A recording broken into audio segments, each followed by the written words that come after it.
S, ಈ ಬಾರಿಯ ಪಠ್ಯ ಪುಸ್ತಕದ ಪರಿಷ್ಕರಣೆಯ ವಿಚಾರದಲ್ಲಿ ಸ್ವತಃ ರಾಜ್ಯದ ಸಚಿವರೇ ಹಲವು ವಿಚಾರಗಳಿಗೆ ಸ್ಪಷ್ಟನೆಯನ್ನು ಕೊಟ್ಟಿದ್ದಾರೆ. ಆದರೆ ಇನ್ನೂ ಕೂಡ ಪ್ರಶ್ನೆಗಳು ಹಾಗೆ ಹಲವು ಉಳಿದಿದೆ ಅನ್ನುವಂಥದ್ದು. ಅಂತಿಮವಾಗಿ ರಾಕೇಶ್ ಶೆಟ್ಟಿ ಇದರ ಬಗ್ಗೆ ಹೇಳೋದಾದ್ರೆ, ಶಿಕ್ಷಣ ಸಚಿವರು ಬಹಳ ಪ್ರಾಮಾಣಿಕವಾಗಿ ಅವರ ಏನಿದೆ ಅದನ್ನು ಹೇಳ್ಕೊಂಡಿದ್ದಾರೆ. ಅವರ ಅಸಹಾಯಕತೆನೂ ನಮಗೆ ಗೊತ್ತಾಗ್ತಾ ಇದೆ, ಪ್ರಾಮಾಣಿಕತೆನೂ ನಮಗೆ ಗೊತ್ತಾಗ್ತಿದೆ.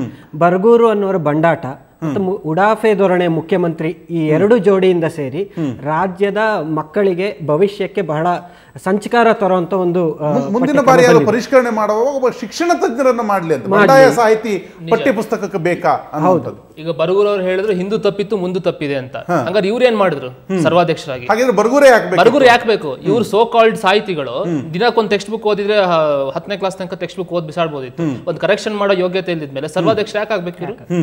ಸೊ ಅಯೋಗ್ಯರನ್ನ ಯಾವತ್ತು ಸ್ಥಾನದಲ್ಲಿ ಕೂರಿಸಬಾರ್ದು ಅನ್ನೋದಕ್ಕೆ ಇದೊಂದು ಉತ್ತಮ ಉದಾಹರಣೆ. ಎಸ್ ರೋಹಿತ್, ಇದರಲ್ಲಿ ಪ್ರೊಸೀಜರಲ್ ಲ್ಯಾಪ್ಸಸ್ ಕೂಡ ಇದೆ ಮತ್ತು ತಾತ್ವಿಕವಾದ ಸಮಸ್ಯೆಗಳು ಕೂಡ ಇದೆ. ಮತ್ತು ಇವರು ಬರೀ ಸಮಾಜ ವಿಜ್ಞಾನವನ್ನು ಮಾತ್ರ ಹಾಳು ಮಾಡಿರೋದಲ್ಲ, ವಿಜ್ಞಾನವನ್ನು ಕೂಡ ಹಾಳು ಮಾಡಿದ್ದಾರೆ. ವಿಜ್ಞಾನದಲ್ಲಿ 8ನೇ ಕ್ಲಾಸಲ್ಲಿ ಆವರ್ತ ಕೋಷ್ಟಕದಲ್ಲಿ 118 ಎಲಿಮೆಂಟ್ಸ್ ಇದೆ. 10ನೇ ಕ್ಲಾಸಿಗೆ ಬಂದಾಗ 109 ಎಲಿಮೆಂಟ್ಸ್ ಆಗಿದೆ. ಅಂದ್ರೆ 9 ಧಾತುಗಳನ್ನ ಇವರು ಕಿತ್ತಾಕ್ಬಿಟ್ಟಿದ್ದಾರೆ ವಿಜ್ಞಾನ ಪುಸ್ತಕದಲ್ಲೂ ಕೂಡ. ಸೊ ಈ ರೀತಿ ಎಲ್ಲಾ ಸಮಸ್ಯೆಗಳನ್ನು ಕೂಡ ಸಮಸ್ಯೆಯನ್ನು ಸರಿ ಮಾಡಬೇಕಾಗಿತ್ತು, ಅದನ್ನು ಮಾಡಿಲ್ಲ.